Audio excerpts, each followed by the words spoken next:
Hello, welcome to the Tudor Cottage Diaries. My name is Heidi and it's Sunday. It's the Sunday before Christmas Eve. I've forgotten the day. Anyway, I've got lots to do today, so I'm going to take you with me. It's a little bit brighter today, so I'm going to try and get those plants in the ground that I've been promising myself for the last 2 weeks. First in will be this glorious snowberry, and that's going to go where the dog has decided to create a path in the garden. Unsure whether I'm going to have 2 of those, and then I'm hoping to underplant it with one of these. So we got the snowberry there, and then we have the Leucote rainbow. So I decided on 2 of the snowberries, Symphorecarpus, purely because I think the 2 of them make more of an impact and stop the dog from getting through that part of the garden. So basically they are deciduous. So they are deciduous, flowers in summer, suitable for any soil type, and can create wildlife habitats which help nature thrive. So these have been grown for Kingfisher Group, and they've been grown in Germany. They're really beautiful, aren't they?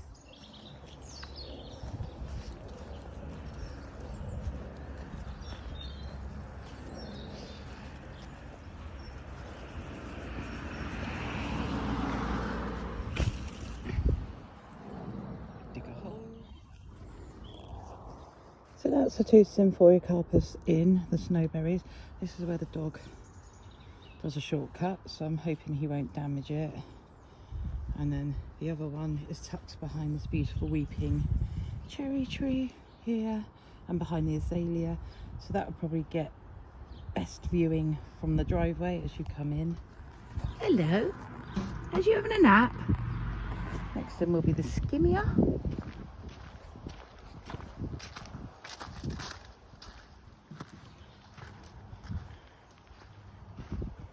Next plant going in will be the skimmia. This was all dug out back in late autumn, and this was where we had that huge clump of the daisies. So I'm going to pop the skimmia in here just to give a bit of colour from the lawn side.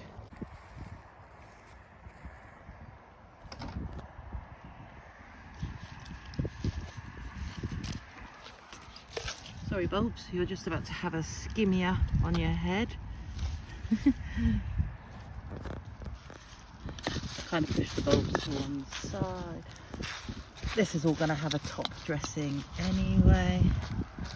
Keeping just a gentle push down, and then what I'll do is I will give that a good water, even though we've been waterlogged. Just thinking along that bit where I've just put the skimmia, which is red, do I put the blue Veronicas, which I've got 2 of, or do I do the red penstemon, which I've got 4 of? Don't know. So my mind was made up by the other plants that are surrounding it. So we've got cool blues here, and we've got some aquilegias that are bluey colour. So I've gone for the blue of the Veronicas, and then this Euphorbia Robbie will be added to the shade border at the side of the garden.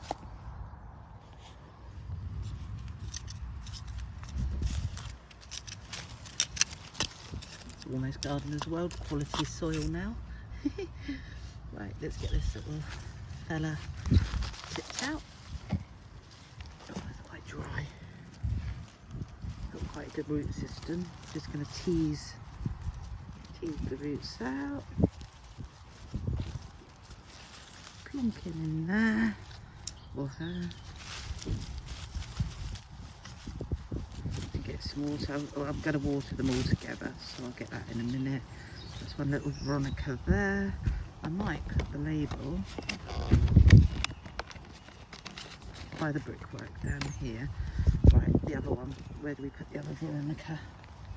Probably in front of this Robinia Valencia, because the 2 of them together, just try and go careful because the bulbs are everywhere, as you know, this time of year.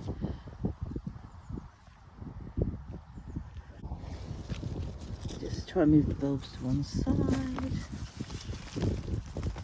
Monica. on top of the bulbs. I'm not going to push down hard because I want the bulbs, but there's enough room there for both of them. Look at that, watered in. So that's two Veronicas in.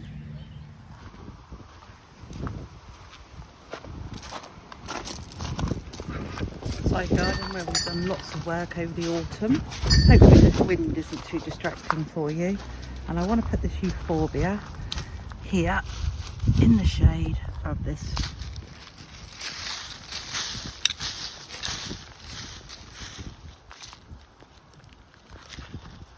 castor oil plant. More bulbs coming up. Put them back in. Sorry bulbs. So guilty. Right, come on euphorbia. We're going on top of the bulbs. I quite like the leaf layer here. It makes everything look all cosy. And I've also got some euphorbia here. So I'm kind of almost mirroring as I'm going along this border the planting in it. A little supplement that we planted back at early autumn, just to lift this area. Looking very nice. I've had this watering can for over 23 years. This is a Alan Titchmarsh watering can from his Gardener's World Day. The paint's come off of it, Alan. I don't know if you can suggest how I the paint colour so I can get it recoated. Joking, as if Alan Titchmarsh watches me. Could you imagine it, the joy? Right, they're all watered in. So there are 3 Amanda Rose, which is a really nice colour. I don't know whether I'm going to put these with the hydrangeas. 4 penstemons. Do I do 1 for each bed in the rose garden, or do they go along the drive? Some hardy to 15 degrees. Hey, I'm going to put them on the drive because that's always in full sun.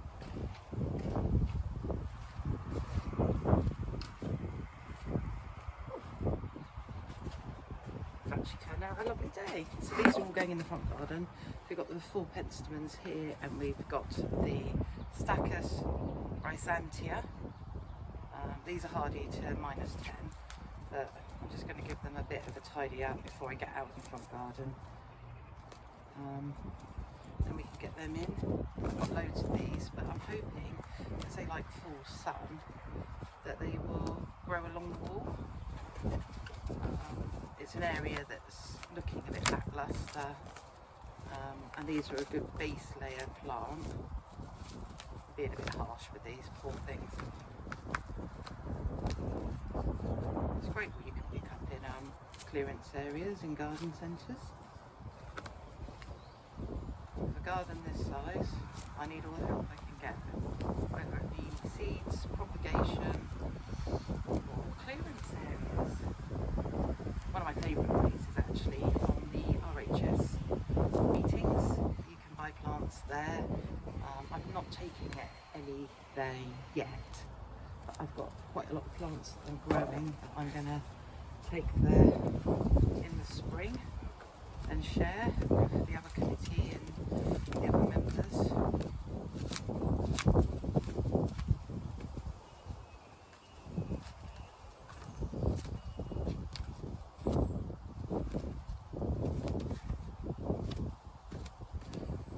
Let's speed this up for your viewing enjoyment. Hello.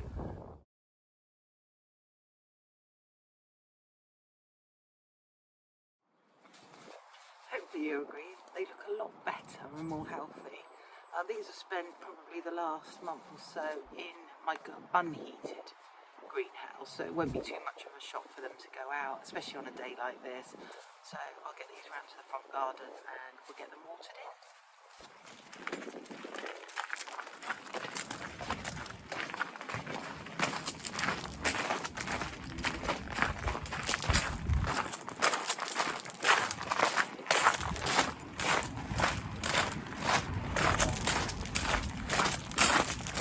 I will do. Darling.